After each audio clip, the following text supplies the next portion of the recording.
इस दरवाजे का नाम लोहिया गेट है। इस किले के 2 दरवाजे हैं, एक ये प्रवेश द्वार लोहिया गेट और दूसरा एग्जिट द्वार 4 बुर्जा गेट। हालांकि प्रवेश दोनों से कर सकते हैं आप। और उस समय इसी गेट से जंग लड़ी जाती थी। ऐसा कहा जाता है कि इनकी जो टेक्नोलॉजी थी वो अद्वितीय थी। इस किले को बनाने के लिए पूरा 3 किलो का मिश्रण बनाया गया था। आपको बता दूं, किले सबसे पहले पत्थर कोट बनाए जाते थे, यानी एक पहाड़ी के ऊपर। दूसरे तरीके के किले होते थे जिनके चारों तरफ पानी होता था, जिन्हें पानी कोट बोलते थे।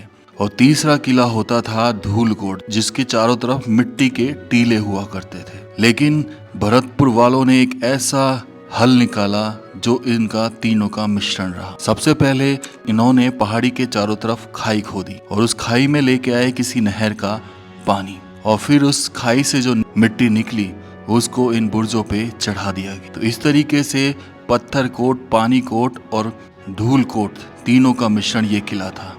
इसीलिए ये किला अजय रहा। इस किले का निर्माण 1733 में हुआ, जब महाराजा सूरजमल जाट ने यहाँ पर खेमा जाट को हराया। तो उसके छोटे से किले को तोड़कर इस किले का निर्माण कार्य आरंभ किया। उसके बाद यहाँ पर ब्रिटिश ने 1805 में जेरार्ड लॉर्ड लेक के नेतृत्व में 6 सप्ताहों में 13 बार हमला किया और फिर 13 बार उन्हें मुंह की खानी पड़ी।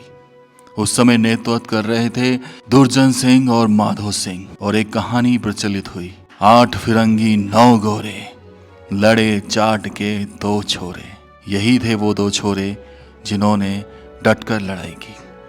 अब बढ़ते हैं इसके मुख्य गेट की तरफ, जहाँ पे दरवाजों की कहानी कहीं और ही लेके जाती है।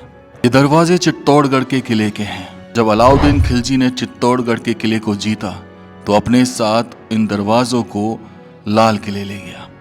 लेकिन सूरजमल जाट के पुत्र रहे जवाहर सिंह ने दिल्ली को कूच किया 1765 में, विजय भी प्राप्त करी और इन गेट को वहां से भरतपुर लेके आए। संदेश भी भिजवाया कि आपके दरवाजे यहाँ पर हैं, ये बेशकीमती है, ये अष्ट धातु के बने हैं। लेकिन उस समय चित्तौड़ से किसी का आना नहीं हुआ। तब से ये यहीं पर लगे हुए हैं, जिनके ऊपर ये कीले उभरी हुई हैं। ये कीले हाथियों से बचने के लिए बनाई गई थी, ताकि हाथी इस किले के गेट को तोड़ ना सके, क्योंकि ये कीले उनको चुभती थी।